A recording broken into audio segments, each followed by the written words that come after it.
Hi guys, welcome back to my channel. My name is Oluwashio and thank you for stopping by. From the thumbnail, I'm sure you can see the style we are doing today, and I'm also going to pin it on the screen somewhere here. And what I have here for the project is this. I'm using this beautiful ANKARA. I love beautiful fabrics, yes. And this is like onion pink something. So I have 6 yards here. I'm saying for a plus size like a size 20, 22, something like that. So I have this beautiful fabric, 6 yards, and I should be using, because I realize some people get to ask me how many yards they would need, and what I think I'm going to be using for this person, judging from the style, should be around 4 yards. 4 yards is fine. And I have this net fabric here, and this is half yard of fabric, and that's what I'm using for the sleeve. And I have a matching bias tape. I have this for the sleeve, just to shrink the sleeve. I have my matching thread. I have a lining. This lining doesn't really match, but yeah. Then I have my net, matching net. This is a tulle net, and I have this fringe or applique that I got. So what we need for this gown is gown length, and in this case the gown length for this client is, I'm going to be doing 59. That's the full length, and 59 is fine, or I can actually do 60 inches. Then the half length is 18 inches, which means the flare part is going to be 60 minus 18, which is 42. I'm going to add 1 inch hemming allowance at the down part, and the half length is 18 inches plus joining allowance. Then for the bust is 48 inches, the waist is 47 inches. We don't really need the hip measurements, but why I'm going to mention the hip measurements is because when you fold for the flare, you are going to be using your waist to fold. We are folding in bias form. You can't really do a full flare because of the length, and we are going to be cutting the front part first, the front flare, and I'm going to use that to cut for the back. And you're just going to see it when I do it. It's actually a very simple project. And for the upper part, it's going to be a normal dart, normal bodies, no princess darts, no interfacing or fusible, or any interfacing rather, or any fusible.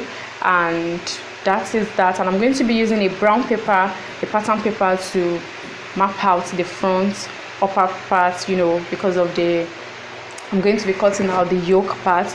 So guys, if this is your first time here, you're welcome, and do not forget to subscribe to this channel before you click out. So I'm going to be cutting the flare part on the floor, guys, because of the length. Guys, let's move to the cutting. To start with, you want to fold your ANKARA in triangular form, popularly known as bias form, and that's because we are making an half flare. Then the next thing you want to do is you want to check around for the waist measurement. You want to be sure you have enough to go around the waist, and at the same time have enough to cover for the hip area. The length. You also want to check for the length, and at this point I was thinking it wasn't giving me what I wanted, so that was why I had to refold again. So you just have to keep refolding till you get what you want. So now I've refolded, and I felt, okay, let me redo this again. Let me check for the waist, and at the same time check for the length. And at this point I think I had enough, so at that point I'm just going to use that like a starting line. It's an half length gown, so we are cutting for the down part first. So when you've gotten your waist, you just want to measure around the hip area to be sure you have enough. It's a flare gown, you don't want it fitted around the hip. So from there, you're just going to mark for your length. You mark the entire length of your gown with allowance, and when you're done doing that, you just go ahead and cut. And at this point, since you're cutting a long length of flare, there is always the possibility, like an high possibility, that your fabric at the down part would not be enough, so you need to get an extra piece to add to it. You're going to understand what I'm trying to say when we get to that part. So now I'm just going ahead to cut out the front flare, and after then I'm going to show you what I mentioned earlier about the fabric incomplete at a part. So I'm going to flip it over for you to see, and as you can see, we have some parts there missing. So that's the parts I was trying to talk about. So I'm just going to go ahead and look for a small piece of fabric and pin it to cover up for that part that is missing. So you just go ahead and pin, and after pinning, you just want to retrace or reshape your fabric to match up with what you have already. And that is it about replacing fabric when you have this kind of it's not a problem really, it happens. So you just you can see now that I've pinned it together, and you're going to sew. Don't forget to sew it, then you flip it over so that you can retrace and reshape at this point. And that is what I'm going to do now, and that will give us an accurate fabric, all sides matching accurately together. So the next thing you want to do now is you're going to use this front piece now to cut for the back piece. At this point, you don't need to open it up yet. We're going to be cutting our back separately, and that is why we are not opening up this front piece. So if we were cutting our back together, it was something we would just place the front on the back, but because you're cutting separately, you're not opening up your fold, you're just going to place it on it. And at this point, you need to put your zipper allowance into consideration. Don't forget we are cutting for the back, and the back has a zipper space. So you're just going to arrange your fabric very well and leaving the zipper space out. And then after you're done arranging and you're sure you are okay with what you've arranged, you go ahead and you cut that part out. And don't forget, this is just one part of the back. Remember, it's not on fold, it is just one piece, one part of the back that we are cutting out, and that one is what we are also going to use to cut for the second side of the back. I hope I'm making sense.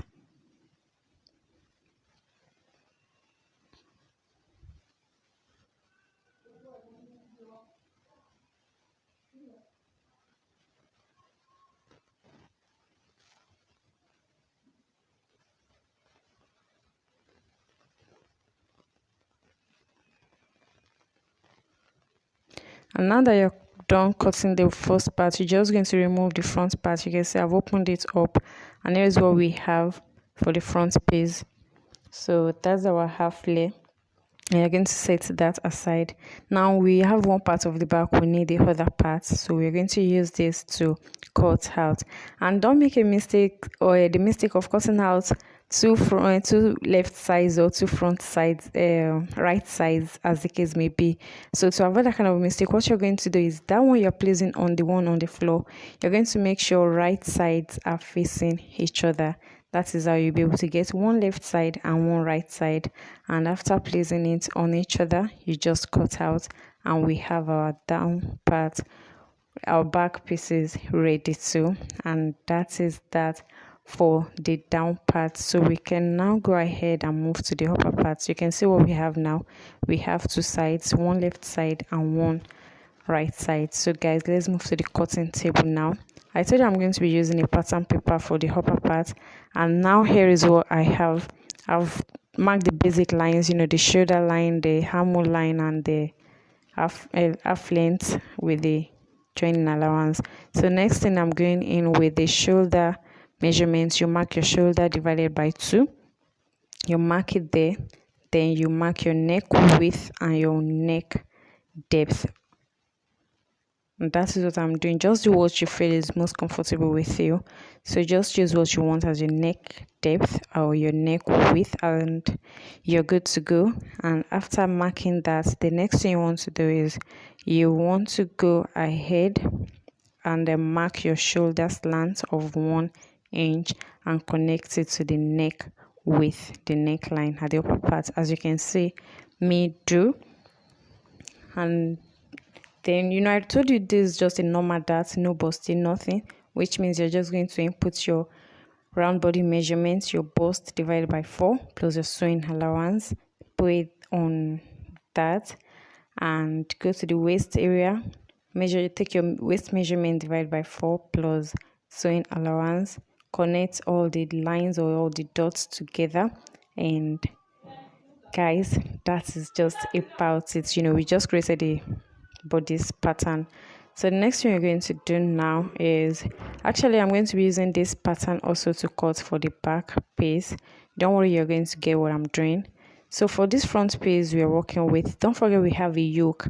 So at this point you just want to know where I'm creating my arm now. Then after that, you just want to eyeball, as the case may be. Just think of where you want your yoke to start from or where you want it to get to. Mark that and, create your yoke design. If you want a sweetheart design, go ahead and do that. If you want a V-neck design, go ahead and do that. But in this case, it is just like a straight line to the armhole area, wherever you want it to get to. So I'm just going to mark that, and like I said, just mark what you think you want or what you desire. So, and then you connect all of the dots together to make a straight line.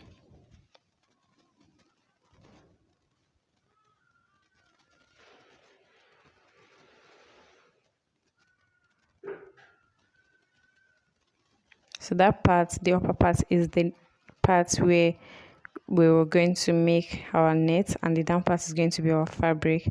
So now, before we cut out the yoke, I want to use this pattern to cut for the back piece. And the only difference now is, at this point while cutting for the back, you're going to input your zipper allowance. There is no zipper allowance on the front pattern. What we created is a front pattern. I just decided to use it cut out for the back. So I'm just going to cut out my shoulder joining and the shoulder slope and cut out the neck. And I'm using the same neck measurement for both the front and the back. So that is why I'm cutting it out now. It won't affect what I'm about to do on the back piece. And after that, I'm going to place it on my fabric. That is after arranging my fabric and creating the space for my zipper allowance. And I'm just going to go ahead and cut it. I'm just checking to be sure I have enough fabric under the fabric too. I hope I'm getting it. So here is what we have. We have our two back pieces, and now we're going to set that aside, then go back to the front piece. Now I'm going to open up the yoke, so I'm separating it now. I'm separating it, the yoke. The upper part is for the net and the down part is for the fabric. Just cut straight, cut through like that. Then the next thing, I'm going to be cutting the fabric first before cutting for the tooling net. So I'm going to take my fabric and fold, then use that pattern to cut it out. And don't forget, we need 1/2 inch sewing allowance to join them back together so that we can still be on the same line with our measurements. So I'm going to be adding that 1/2 inch sewing allowance while cutting, because if you don't have the 1/2 inch sewing allowance, you cut out, then you're short of fabric already, and you don't want to make that mistake. So just go ahead and cut out, and that is that. You set that aside, then you use the other yoke pattern to cut out for the neck. And I also didn't forget to add my 1/2 inch joining allowance, joining the yoke to the other part. And after then, we are done with cutting, yes, and the only thing left to cut is just the sleeve. And guys, you know how we cut a puff sleeve? I think in my last video I made something similar, so I'm just going to show you what we are expecting to have. So here's just what we are looking out to get. Your tooling net at the upper part carrying your neck design, and that's just that. So the next thing now is the sleeve, and I'm just going to go ahead. I'm using almost the entire 1/2 yard of net fabric. Almost, I didn't really finish it, but the remaining wasn't even enough to do anything, so I threw it away. So you can see, just cut your sleeve. You know how to cut the sleeve, a big sleeve. We're going to be using an elastic to shrink it to the size of the person's round arm measurement, guys. So next thing, I'm cutting the lining for each of the back pieces and also for the front. I'm starting with the front actually. So I'm cutting this lining in the same way, no extra allowances or anything. cut out the lining for the front, then we move to the back pieces. Also, I've cut that, and now we are going to start with our sewing. And to start with the sewing, you know what you do, you sew the neck, top stitch, notch, and all that, sew the sides too, and then we're going to move to the front. So I'm setting this aside now to work on the front, and to do that, you're going to place your fabric right side facing you. Then you're going to sandwich your net inside. The net is going to be inside, it's going to be between the fabric and the lining. So that's what I mean by sandwich, putting something in between two things. You place your lining too, and the next thing, be sure they are all aligned together. If you like, at this point you can go ahead and pin, just sew, notch, top stitch, and sew the sides, then open up, and the front is almost ready. So guys, I'm done with the back. I've added my darts and I've ironed, created my zipper space, and for the front too, I've knitting the neck, tidied up the neck with a bias tape, and you can see what we have, guys. It's very neat. I've ironed it too, and this is how it looks on the inside. There is no visible sewing. Every of our sewing, there's no visible sewing, and every of our sewing is on the inside. So the next thing you want to do is you want to fold it into two equal parts, notch the middle parts, and then you also do the same thing for the down parts. Guys, we are about to start sewing now. We're about to start doing the real thing. So you're going to take the down part to the flare part for the front piece, find the middle point and notch. Then you're going to match up the notched parts together and join together with your 1/2 inch sewing allowance. And then you're going to do the same thing for the two back pieces and insert your zipper at that point. I think I did all of that off camera. So now I'm just going to go ahead to mark for the front, to sew for the front piece, do the same thing for the back, and then attach the sleeve. And that is all. Just do the hem part of your gown and it is almost ready. Okay guys, before doing all of that, I brought it back to show you the front piece joined together and also the back piece joined together that I've already fixed the zipper. You can see the next thing is to make it face each other, right sides facing each other, and you're going to take the shoulder, join with 1/2 inch, and then join by all the sides with the measurements, then sew straight down to the down part. And after then you fix your sleeve, you attach your sleeve, and you sew the M part of the gown, and that is all. So let me show you how to just fix the applique on it. Here is what we have at this point. So the applique I have is 1 yard, and I know I'm not going to be using everything, so I'm just going, if you like you can cut it into pieces, guys. It is possible to cut it in pieces, but this time I didn't cut mine into pieces. I just measured out what I would be needing, and I think I needed about 1/2 yard of the applique. So when I know what I needed, I just went ahead to use glue gum on it. That's also, if you have a glue gun, I think a glue gun would even be better. It would be better if you have a glue gun. I don't have it, and that is why I decided to search for this gum. And yes, the gum is doing well too. That's been working for me. So I'm just going to attach it, and that is it, guys. That is everything. So guys, please, at this point, if you're not yet subscribed to my channel, please click on the subscribe button, and don't forget to send me what you want. Don't forget to drop a comment for me, concerning what you want me to do for you, or what styles, any style you want me to check out this time around. I'll see you again in my next video. Bye.